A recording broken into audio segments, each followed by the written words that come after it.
franchise history. I love it. Yeah. Longest reception in Rams history since, I think, 1964. What? I used to work for the St. Louis Rams. I feel like I've been around this team. It's hard for me to totally buy in, should I, with Jared Goff?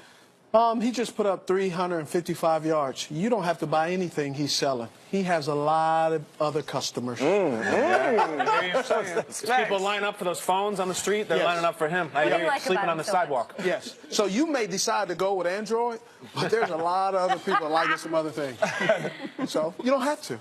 Why do you like that phone so much? This is what I like about him. I like the coach. He's putting him in position to win, and he's also putting some guys around him. Everybody questions the Sammy Watkins thing, but look, he's helped him out, stretching the field, giving Woods some opportunity. My guy, cup's never empty, right? The possession guy. He's putting guys around it and not just relying on one guy. Of the running game. Right. You know, they're playing strong defense. They are making adjustments, which shows that maybe the mismanagement of the coaching staff last year shortchanged a lot of players, including the quarterback, on that team, and you seeing what's happening right now. Well, it's ironic that it's not only Jared Goff. Look what Case Keenum's doing in Minnesota right now. True. Those are the two quarterbacks for the Rams. Yeah, where's Mannion? They didn't have it. Mannion's probably got over 400 yards somewhere else. This team last year, it's almost like they had some of the pieces, but then you add the pieces. Sammy Watkins, Robert Woods, Andrew Whitworth at left tackle. Yes. You get Aaron Donald bought in and ready to go, and they are a team to reckon with. I will tell you this, though. I'm looking at the schedule. I love it. Tough. Talk about it. It's a tough schedule now. Here it comes. Vikings, Saints, Eagles, Seahawks, Titans.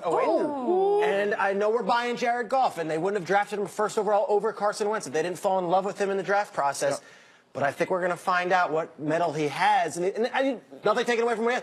This is a stretch. So what happens if he doesn't perform well? Does that mean everything he's done was Of course not. Was no, fake? of course not. But what happens if they lose a bunch of those games and the Rams are a wild card team and they go in and they lose in the first round? Are we still all in on the Rams, or is it? It's an improvement. Well, yeah, but we got to wait and see. It's an improvement from last year, obviously. Yeah, you can't look down like, go ahead, KB. No, I think sometimes all of us are guilty of making up our mind about players last year, and we're like, oh, Goff's garbage, Goff's trash. Now, Peter, you were saying he's a Ferrari. This is a stick with this guy. I'm telling you, I was all in on Goff last year because I love what I saw. Still saying that, it's not early anymore. He's 7-2. He's doing incredible. You can't keep blaming him for the sins of Jeff Fisher. You know what I'm saying? That is ancient history. Jeff Fisher, I think, is #2 on the all-time losing list. Yeah, I mean, he lost a lot of games and went through a lot of quarterbacks. I will say, though, I think it's the biggest game of his career next week because it's nice to win at home and air it out, and Robert Woods and all that. At the Vikings is no joke. It's going to be tough. It's big time. So I like him, too. I want to see this next week, though. It's a big difference. In the sports world, we love big threes, basketball, baseball, football. And right now we are witnessing the newest one. And it's MGG. It's McVay, and it's Goff, and it's Gurley. Todd Gurley accounting for more offense per player on a team than any other player in the league. And that's what I love. We're looking at the highlights, and as a receiver, I'm like, ooh, look at Robert Woods going downfield. He's wide open by 3 yards.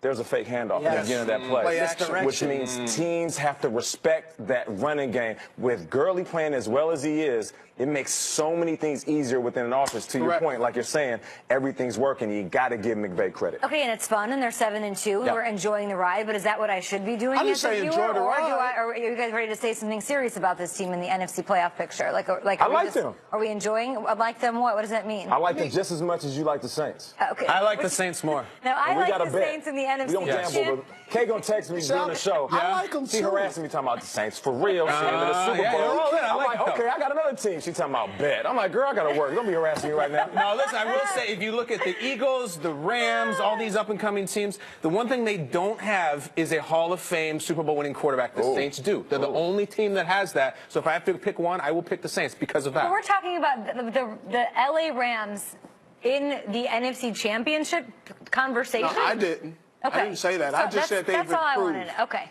They have improved, and they're on the upswing. Yeah. I'm not sitting here saying I'm not saying that any of these teams that we're talking about are going to win a Super Bowl tomorrow. Yeah. All I'm saying is they give you a chance. They make your fans want to buy tickets and go to the game. Because in years past, you're like, what are we doing on Sunday? Well, we're not going to the Rams game. Let's go to brunch. And I'll tell you this. Now you're going, let's go to the Rams. Let's go to Pike's Hot Dogs on La Brea. And we're having this conversation about NFC teams, and there was one dude that was on a bye, and he was hunting this week. Wentz. Carson Wentz. And I ain't With talking the about, best record. Hey, and he been hunting all season. I ain't talking about Elmer Fudd hunting either. He been knocking them down. So if we don't have this NFC conversation, we better talk about the Eagles. My goodness. How about it? Hashtag GMFU, what do you guys think about the NFC situation as we continue highlights? I'm going to go to... Let's do it. Let's go to Detroit. Yeah, we don't want to make Lions-Browns wait, guys. We know that about television. Yeah, like